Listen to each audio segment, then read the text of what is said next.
Awesome. So, welcome. This is the first episode of Conversations with Kate. I'm very excited to be joined by the multi-talented Conor MacCormack. I'm just going to briefly introduce Conor and then we'll get the conversation flowing. So, Conor MacCormack is a millennial generation writer. He's a spiritual researcher and an ordained minister, which is really exciting. His writings have been featured on the harvbishop.com blog, which is a leading forum for new thought and alternative spirituality. And his writings are also highlighted in the essay collection, New Thought Revolution, Powerful Vision for the Future. So this is a book also by Harv, which is currently available on Amazon. He is a member of S.O.U.L, which stands for Seekers of Universal Light. And this is a spiritual outreach to facilitate individual and collective healing in body, mind, and soul. So S.O.U.L was founded by Joe Cetrone, who is an author and a paranormal researcher. So in addition to that, also co-host of S.O.U.L's forthcoming web series, Accents of Emotion, and I'm looking forward to that. You know, we're all about emotion here on the channel. And this will explore a diverse array of topics ranging from addiction to the power of prayer. He lives in Rhode Island with his wife and infant son, and you can find his writings on medium.com, and I'll put a link to that beneath this video. In addition, Conor currently serves as Program Services Director for the National Institute of Whole Health. So welcome, Conor. Thank you for joining me today on Conversations with Kate. Thank you so much, Kate. I know we've gone back and forth over the years through Facebook and social media, and we've both written on Harv's blog, so I know that's how we got to know each other, but it's wonderful to finally converse with you face-to-face, albeit by video conferencing. Yeah. It's really exciting. I think one of the things I'm really passionate about is hearing from fresh voices and really helping people to humanize these ideas which can seem quite fey when you first come into contact with them, sort of out there and otherworldly, but here you are, a millennial, somebody with, you know, the title of Program Services Director for the National Institute of Whole Health. And, you know, so on the surface, you are, I don't want to say ordinary, but you're an everyday, regular, hardworking guy, husband and father, but there's this whole aspect to you, this spirituality, the side of you. So could you tell us how you got into New Thought? Oh, absolutely. And I think your comment on kind of having that balance is wonderful. And I think it kind of ties into the real heart of what the old New Thoughts like Neville talked about, you know, balancing your responsibilities, balancing your responsibilities in that world of Caesar, you know, making an income, providing for your family, but also being in touch with those higher realities. So that's what I strive to do in my life. I strive to, you know, marry those two. And that's at the heart of my practice. But I'll jump right into kind of how my winding path to New Thought, as it were. Just a little bit of a background bio. I was brought up in a typical upper middle class American Catholic family. You know, church was a big part of our lives, and you know, I was very interested early on in kind of those inner mysteries of religion. You know, that the outer trappings never did for me, you know, especially in Catholicism with, you know, original sin, and, you know, we know the hallmarks of that dogma. But from a very young age, I was very interested in kind of that beating inner heart of religion. And that's something that stuck with me throughout my life. But as this time went on, you know, we all have struggles, and, you know, there's no such thing as a perfect family, and, you know, mine was no exception. And there was some imprints and scars that were left on me emotionally, and that I was trying to work through in various, maybe not so healthy or functional ways, you know, acting out, being overly, you know, being very emotionally destructive and things like that. And that really kind of came to a head when I got to college. And I went away to upstate New York to start college, and I came down with a very severe illness, and I had to come home and, you know, basically take the whole year off from school, a sabbatical, as it were. And that experience led me to fall back on what I knew for my religion. I said, "Oh, was that sickness a sign of me being punished by God? Did I do something wrong?" And that kind of led me to kind of very knee-jerk go back to Catholicism. I embraced it, you know, to the letter. I did adult confirmation classes. I went to mass every week. I was very much involved in that. And that kind of dovetailed too. When I did end up going back to school, I got involved in conservative politics. I married that with my conservative religion, and I got caught up in that scene. And, it was just a channel for me to kind of sublimate my own anger and my own frustration with where I was in life, with, not being successful with, relationships with women, all that kind of thing. That worldview of marrying that conservative Catholicism with conservative American politics. I was a Republican at the time, so it kind of gave me a good scapegoat to say, oh no, it's this external force that's preventing me from getting what I want in my life. It's the liberals, it's the Democrats, it's the feminists. That whole shtick that we're seeing going on very viscerally right now in our culture and in the world at large. And as time went on, that I got even more deep in that. I graduated from the kind of that baseline conservatism, and I went down. I call it my Edgar Allan Poe-esque pit of madness because it was very dark, gothic spiral.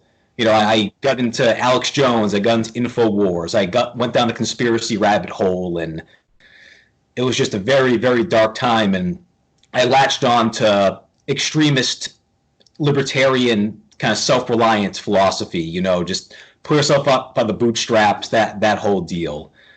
And I became even more isolated socially. I had, what little friends I had in school, I isolated with my harshness and my dogma, politically and religiously. So it was a very, very difficult time. And looking back, and seeing what we're seeing now with the shootings and the violence, but especially by, people say, oh, here's this young white guy, he fits the profile. And I can say, and I don't mean to be, hyperbolistic or anything like that, but I know that if I hadn't discovered New Thought, and I tell everyone, New Thought saved my life, because looking back and seeing these acts of violence unfold and the rise of the alt-right and these, white nationalists and these really extremist groups, I can see that I was kind of in the first wave of that.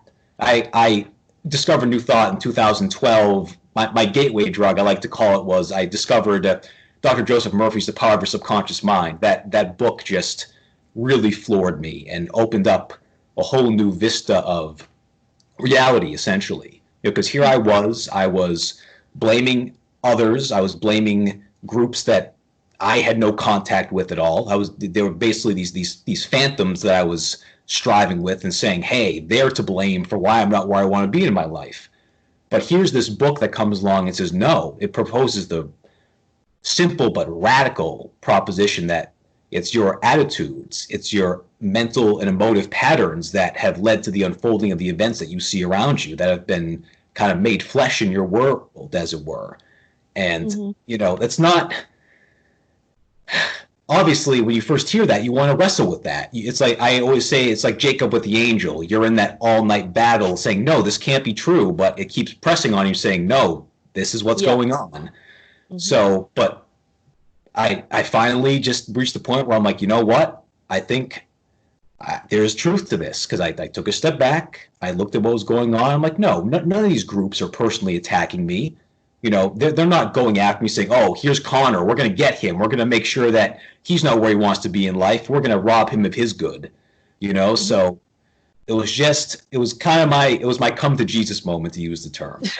And we'll get to that in a little bit, because I go by the esoteric interpretation of Jesus, of course, but it was just, but yeah, that was really what resurrected me. It really did. And I don't use that term lightly, but and of course, it wasn't an easy path. Things didn't improve overnight, but it just, I get kind of choked up a little bit thinking about it, because I don't even want to entertain where I could have ended up if I had stayed on the path that I was, if I hadn't encountered thought as I did.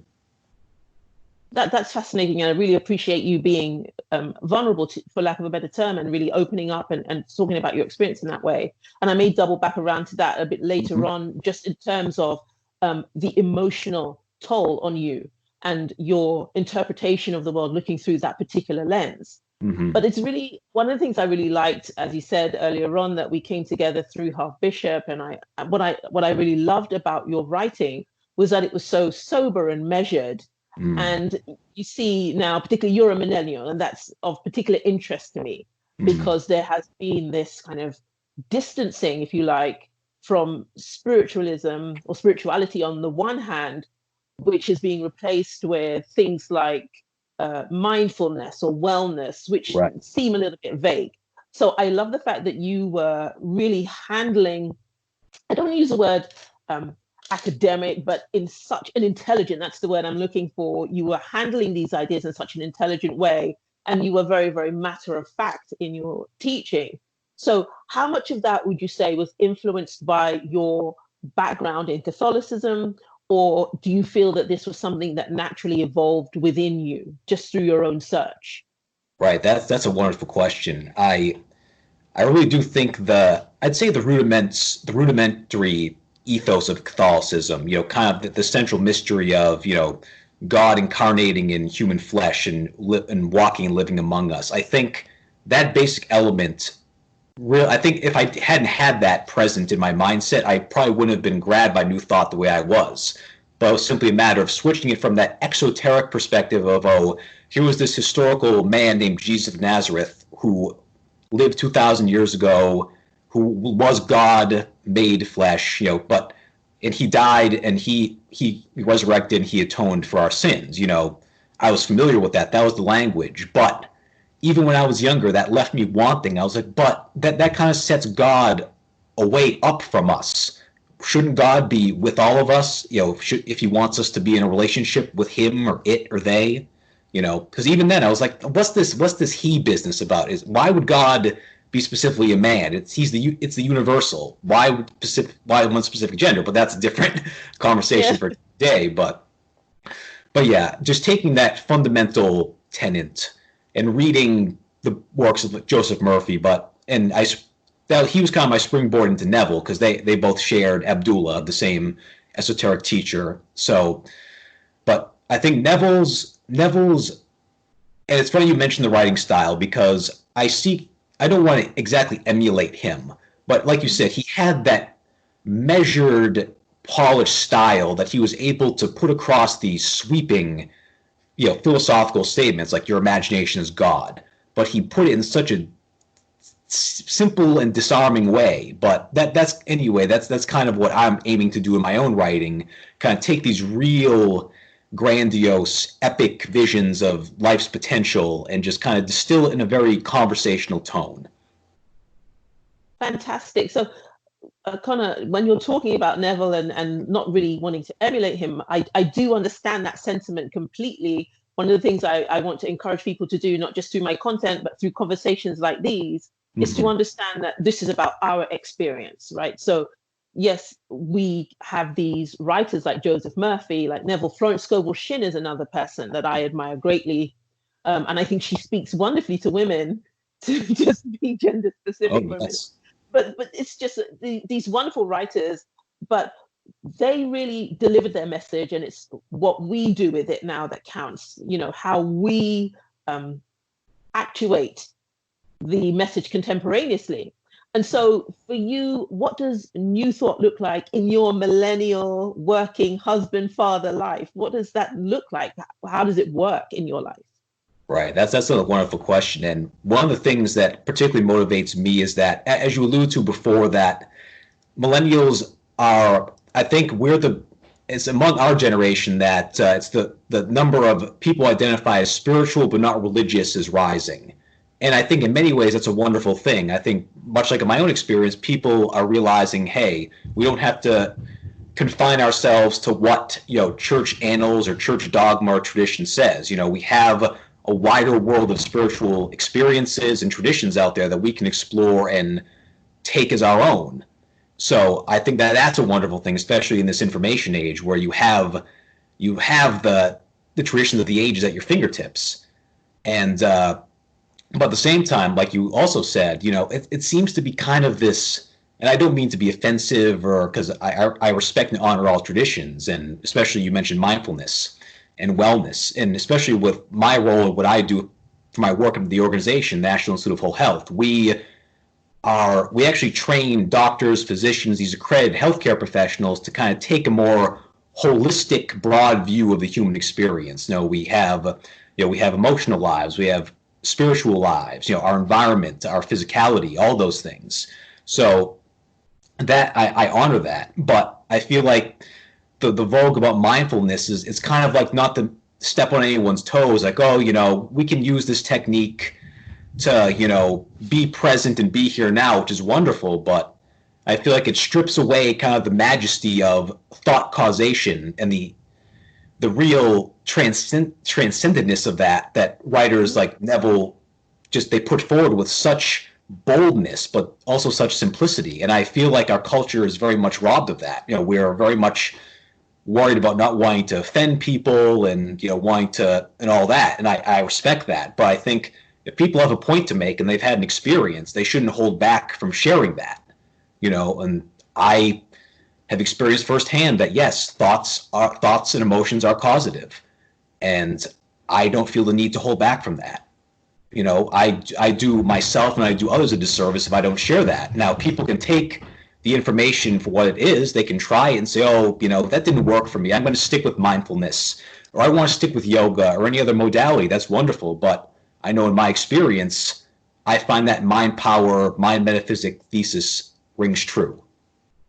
Absolutely. I feel exactly the same way, which is why I speak as I do. And I do remember in the earlier part when I first sort of was tentatively, making these steps towards speaking publicly about what I knew, I was being so careful and cautious about what I was saying. And I thought, well, no, this doesn't work for me. I have to be authentic.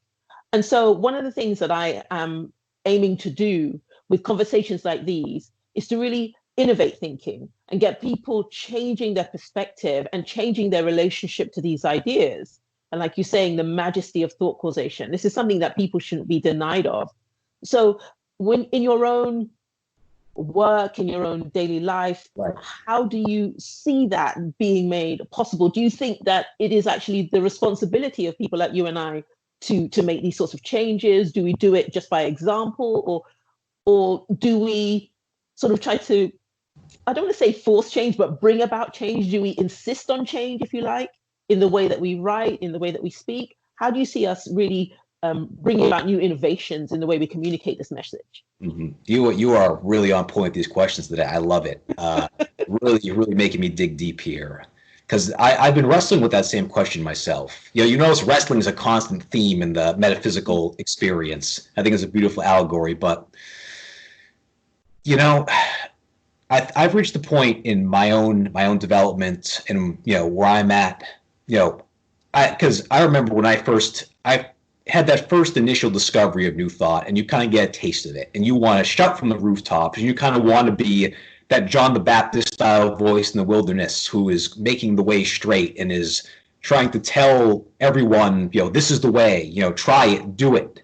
And I think, sometimes our initial enthusiasm can get the better of us, and we can come across as, for lack of a better term, a crank or, a zealot or something in that mold. But I find that the more that I do it by example and people can see the tangible reality that unfolds around me. For example, on a recent piece I wrote for Medium, it was kind of a testimonial confessional about the process that I went through to end up where I am now. My wife and I, and what makes it so remarkable to me, and I bow every day and I just marvel at the timing and the providential nature of it. But here we have this pandemic.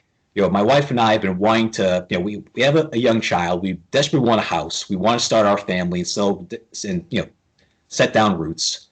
And, from simply just feeling the reality of having that home, but not having any of the requisites that people say you need. You need this higher credit score. You need this certain income. You need all these external facts to fall into line to get that. But I totally just threw the playbook out on that society says you have to follow. I simply felt that reality in. And, and again, if I stop and kind of get a little choked up, it's just the profundity still hits me just of how seemingly seamless it was. But here we are, within months of doing that, my mom sells her own house that she was having trouble selling on the market. Magically a buyer comes in and says, okay, I'm going to take this, name your price, sign, right here and now, and out of her own generosity, she said, I want to make a gift to you. I want to give you a living inheritance. I'm going to, purchase a home for you and your family and put that in your name through a legal trust. It's like nobody could have seen that coming. I know that obviously, we all have to contend with the skeptics. I call them, use the biblical term, the scribes and the Pharisees are going to throw stones. But I know in my heart what I did, and I've had enough similar experiences to know that that train of causation is what did it. My emotive states, it's just everything. So knowing that, and that's why I wrote the piece, because rather than kind of doing what I was doing before and saying, oh, New Thought's the way, you guys have to read this book, you have to do it this exact same way, I want to do exactly what we're doing, whether a spoken conversation or a written conversation in the form of an article or a piece. You're just saying, hey, here's my experience, here's what I did, I invite you to try the same. And I hope you have the same wonderful results that I did.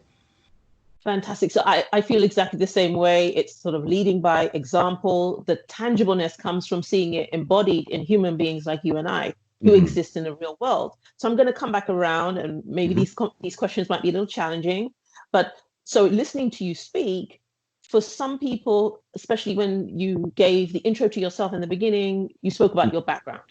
And so there's a lot of preconceptions about what certain people get to do. You, as a white man, good looking, able-bodied, intelligent, and all of that sort of thing, the background you have, you enjoy certain existential freedoms that other people perhaps wouldn't enjoy. I'm going to speak about myself in a moment, so don't worry, I'm not throwing you under the bus, but I'm saying this for the sake of the audience. I'm going to speak about my own experience in just a moment.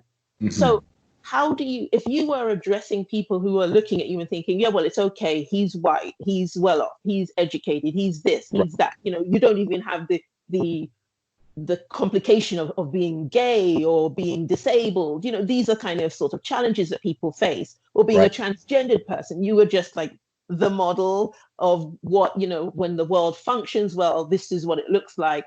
And also when life works, this is what it looks like. So if you were confronted by someone who said, I am everything you are not, how do I start to believe what you believe? What sort of thing would you use to guide that person into that process of believing? I don't think it's your responsibility to make someone believe. And I don't think you are to be blamed for being who you are. But do you get what I mean? There's sometimes these conflicts that, okay, it's all right for you. So how does someone like you minister to someone who's looking at you and thinking, well, it's okay for you because you are you? There's a lot of yous in that. But go. Yeah, I'm loving the questions. It's making me really, and these are the kind of earnest conversations that we need to have, especially in the New Thought community, in the metaphysical community, where we are making these very bold claims, and we need to have those earnest, very sober conversations. Because even look back at the New Thought tradition. Who were the predominant writers and speakers? They were white men.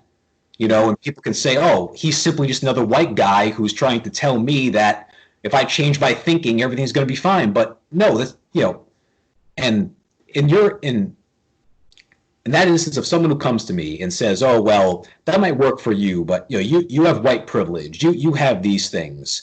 I would not try to bring it back on myself, because I'm not in their shoes. I'm not in their scope of individualized I am expression. We're all outlets to the I am, but we each take on different garbs, we take on different roles, and my role is not the same as somebody else's role. And it's not my job, as we were talking about before, to kind of make them conform to what I think the right way is.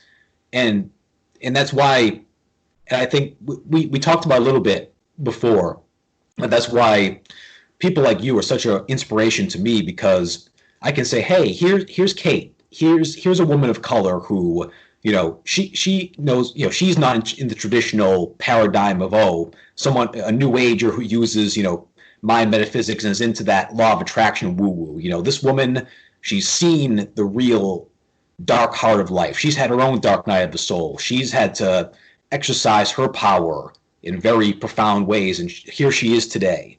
So that's why I'm so glad that we're seeing more members of traditionally kind of marginalized communities, the transgender community, the LGBT community, people of color.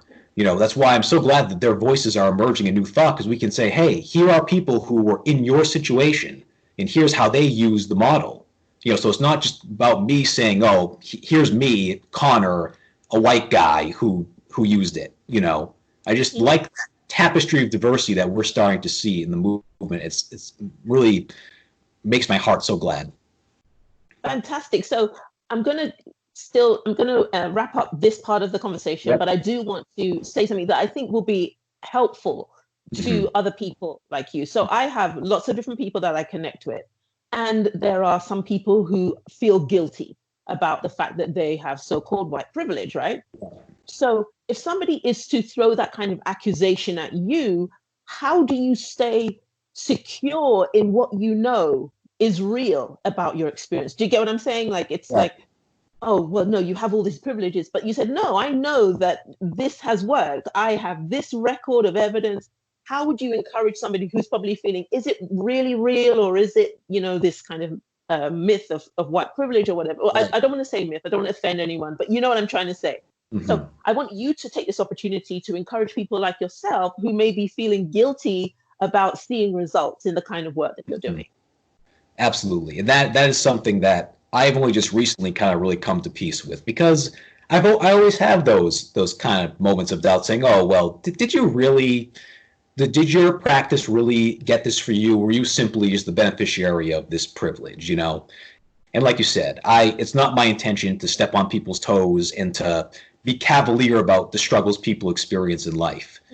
But as you said, I always document my experiments. I journal, I write things down in notebooks. I have a long train of documentation that I didn't just think of this one day and like, oh, I didn't do the thing people like to say, oh, it's confirmation bias, or it's cognitive dissonance, or some sort of logical fallacy that you're selectively making these associations or cherry picking. Oh, I thought this and this happened. It's like, no, there's and this is the great thing I find about our tradition, is that it tells you to be scientific. It tells you to document. It tells you to experiment. And that's, and I encourage people to do the same, and I always go back to that same fundamental point that Neville says, put it to the test.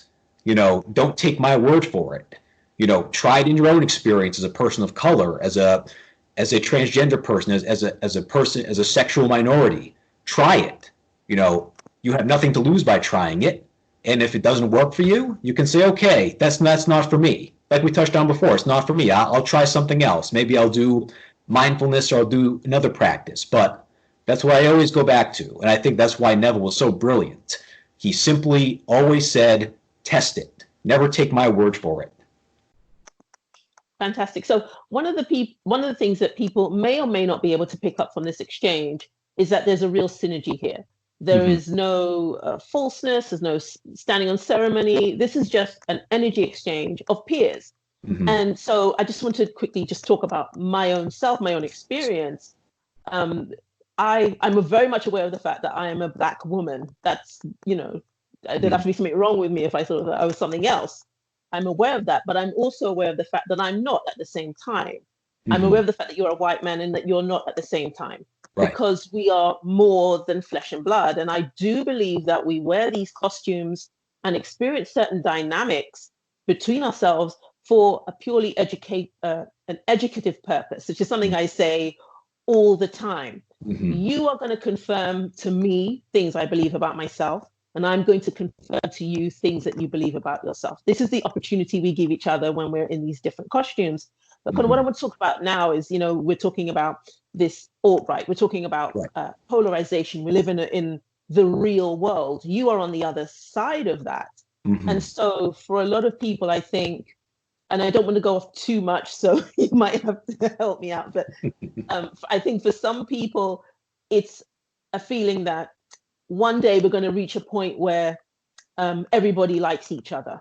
Right. I don't believe that's ever going to happen. I don't think it's supposed to happen. That's not what this is all about. There are supposed to be frictions between us because those frictions teach us things.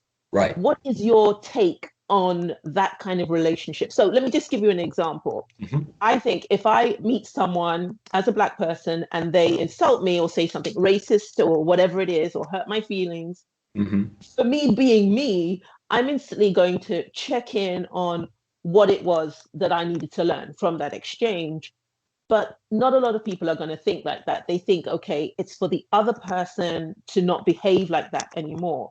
Right. Am I being clear in what I'm saying? Right. So what is your take on these kind of frictions that sometimes rise between us as we recognize the differences between ourselves rather than the similarities?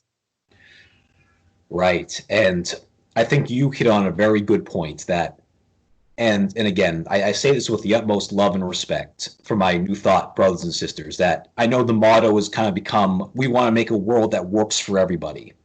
And I would say in theory, that's a wonderful goal. But as you alluded to, and again, and I think this is what kind of sealed it for me with Neville. The Neville made the point that, as you said, we're here. This world of Caesar is a classroom. We're here to graduate to different levels and to different grades and degrees.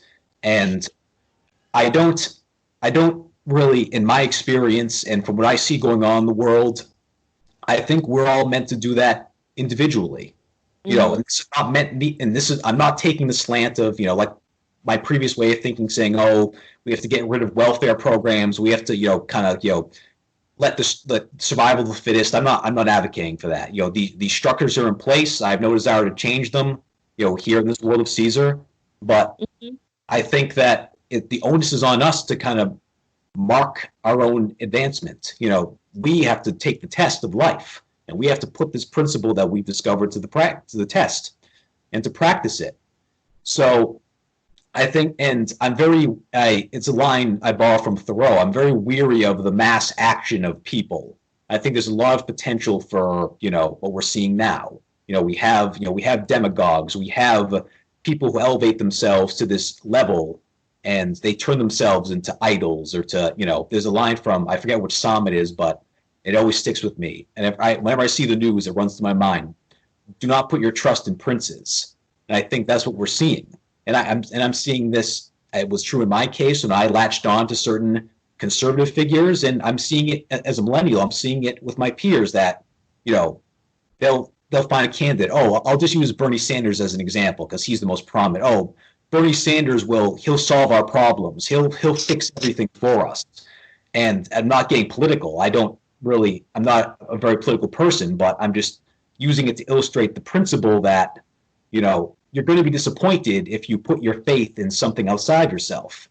And that's something that we have to come to on our own, and oftentimes through hard experience. So that's where I'm at. I don't disparage those who are calling for a better world and want collective action, but I just don't see that being the root of advancement.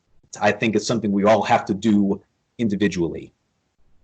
Absolutely. And I do like what you said. And Neville himself says it leaves Caesar's world alone. So this is not about knocking any of the systems or structures that are in place, which are in place for a purpose, also educative. But this is something that people will grow into and begin to understand the more they really experiment and play with these ideas, because through experimentation, their understanding really begins to open.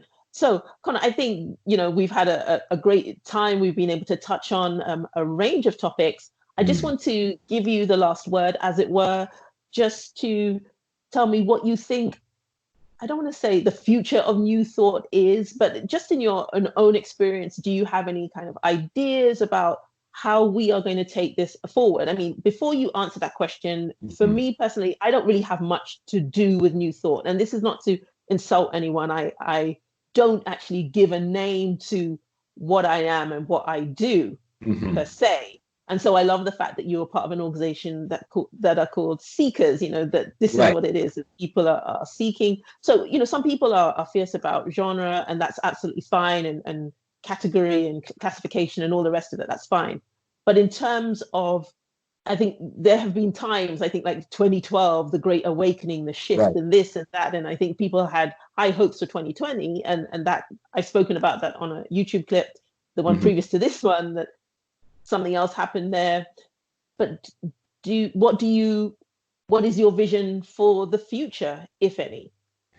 Wow. And I love your point about kind of these different benchmarks, like the 2020 fervor, the 2012 fervor, excuse me. And now, people saying, oh, the start of a new decade in 2020, this is going to really signal some profound changes. But for me, it always goes back to what Paul talked about. Now is the appointed time. Now is the time, and I think it's from the Upanishads, the God is the eternal now. There's no time like now. And I, and I know it's in our nature to be linear and to be forward thinking. I know it's a very real part of our flesh and blood experience. But for me, I've realized that, there's no reason to defer accomplishing anything for the future, because you're going to be perpetuating that. If you defer, like Neville said, the exact phrasing of it always escapes me, but he talked about deferred occupancy of a state. Mm-hmm. And how that will just, you'll forever be searching for that if you continually defer the occupancy of your desire. So it's just, and I feel like, just to bring it to the broad point, and like we've talked about and we've written about on Harv's blog and other places, I feel like it kind of has to be like a back to basics, not in a fundamentalist way, not in a dogmatic, this is the absolute truth, but just to kind of go back to basic first principles that New Thought or mind metaphysics talks about, and that's your ground of experimentation, and that's your entry point. Absolutely. I mean, one of the things I think is really useful about me having this conversation with someone like you is that although we know where we are in terms of our understanding of these ideas, esoteric ideas, the symbolism, the mysticism, and all of that, for a lot of people, they're just starting out. So a lot of the people who are watching me on YouTube, for example, this is new to them. They're at the romance stage, the honeymoon phase, Right. with Neville before he gets into telling them, well, you know what, this isn't it, and that, I think that can be a very jarring experience for a lot of people when they realize that Neville wasn't as enamored of the world and acquiring things as it seems, because he's making you promises about, oh, you can have the life you want, and that's all true, but he's saying that is to a greater end, that's to a greater purpose. So that to one side, you as somebody who has undergone this phenomenal transformation, would you be someone who would use that experience to try to guide other people who may still hold the sorts of views that you talked about at the beginning of this conversation? Or do you think that that's not your responsibility, or is that just something you don't feel led to do? Let me use that kind of language. I think that's cleaner. Is that something that you feel inspired to do or not? Do you feel that this is something that there's an inevitability to this kind of awakening, or do you feel that people like you exist as an example of what can be, just as people like me do, on the other side? And again, I can't get over how strong the synergy is, because it's almost like you were tapped into what I was thinking, is that, I live by the motto, to whom much is given, much is expected. And having been where I was, having been down in those dark depths of just anger and hate and unfulfilled desire. And that's why Neville is so, because he talks about that life is about the appeasement of hunger in the form of desire. And our desires are God speaking to us to unfold in our most magnificent way, in the most peaceful way possible. We don't have to kill anyone. We don't have to steal from anyone. We don't have to demean our brothers and sisters as we seek advancement and accomplishment. And I think that's and not to get political, but I see many of these young white men, they're in a changing world. They really don't know what to make of it. They fall prey to demagogues. They fall prey to conspiracy mongers who have their own agenda, and they're taught to hate people they've never even met, to hate entire groups of people who are allegedly holding them back. And I do feel called in a way to share my experience, because I don't want the world to say, oh, there's an other angry white guy, and again, this transcends race, it transcends gender, but I want to reach people who've been in a similar situation as me. I'm not going to limit myself to simply, oh, here's this angry white guy, and I need to convert him, as it were. But because I went through that furnace of affliction, I think that's where my sympathy lays, and I don't want others to go through that. Fantastic. It's really funny. I didn't want this conversation to be too much about race, but I can hear my mom's voice in my head, and she says there are no accidents. What has been said was necessary to be said, and so I'm excited about the authenticity of this conversation and the way that it's moved authentically or organically, as it were. So certainly in my experience, one of the things I found throughout my life was that I would be the only Black person in certain spaces. But like I said, the reason why that didn't matter was because I was indifferent to that fact. Now, this doesn't absolve anybody of any responsibility, and it certainly doesn't say that if you are someone who is sensitive to the fact that you are the only, or you are a marginalized person in, among the majority, that you're wrong for noticing that. But it's just like you're saying about sharing the experience. As Neville says, emotion is a tie that binds, indifference is a knife that severs. And so I was able to move through all kinds of spaces. And one thing I learned through meeting people who weren't crazy about Black people was I learned that I didn't need people to like me. And when I used to complain as a young person to my mom, I had this experience and this person doesn't seem to like me, she would always say, well, why do you need someone to like you? And that was the question that I began to ask myself. And so I saw that, okay, those contacts were teaching me about myself, about the value that I place on myself, and not needing validation, not needing permission, not needing anything from anyone else. I give what I want someone to give to me. I give to them what I want them to give to me. And that has been my experience. And this is one of the things I want to show through relationships like ours, that this isn't about me being scared and you being apologetic or whatever the case may be, but that this is what it looks like when you are a human being, but you embody an entirely different perspective and outlook on life. So I really appreciate you talking as you have done, and us having this conversation in this way. Conor, I don't know if you have any closing remarks. I've certainly enjoyed this conversation. Absolutely. And I believe that it's going to be of help to everybody who listens. I'm not going to put any limits on that, but do you have any closing remarks before we wrap up this conversation? Right. And again, it's almost like a compulsion almost from your last statement. And I think it's about being comfortable with the paradoxes. I think we're looking for certainty, and even in a philosophy like ours, there's no 100% certainty. We have a general idea, but we still have to follow the path where it leads. And what I love about it from an esoteric Christian perspective is that while there is no division in Christ, there's neither Greek nor Jew, bond nor free, male or female. When we are in that state called Christ, which is what our potential, as Neville talked about, that's our birthright, to be born from above, to have that experience of stepping into our innate Christhood. In that state, there is no division. But at the same time, we're also parts of the body of Christ. And each of those body parts and members have different functions, they have different specialties, they have different purposes. And it's like what Emerson talked about, the unity and diversity, and the diversity and unity. So that to me that's something that really sticks with me. And I realize that, because we're very, especially in the New Age, again, I don't like to use labels, but for the sake of expediency, the New Age alternative spiritual culture, we're very much into unity. All is one. We're all one. And that's a wonderful point. But let's not lose sight of the fact that we have these diverse members, and people are not going to be called to express and do things in the same way that we are. And we have to respect that along the path. Fantastic. And I kind of feel that I want to add this so that people don't feel that I'm saying that there is no such thing as racial animosity or racism, right, or that what they've gone through, the traumas they've gone through aren't real.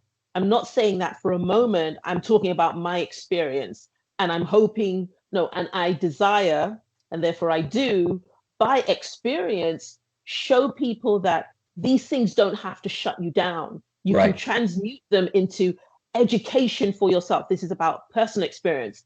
And you, as a young person, being who you are demonstrating through your life that there isn't just one way, there isn't just one path to take. It's either you're okay or you're really angry all the time. There's an alternative. And I think that that's what's really beautiful about these kinds of conversations. And it's important that we continue to hear from voices like yours so that people can start to feel that, yeah, there's more than just A to Z. There's other, letters and symbols and things that we haven't even come across yet. So, Conor, I've really enjoyed this conversation with you. Thank you for talking with me, and I hope we can do this again soon. I look forward to, so thank you to everyone who has watched this first conversation with Kate, and I look forward to seeing you in the next one. Thank you again, Conor.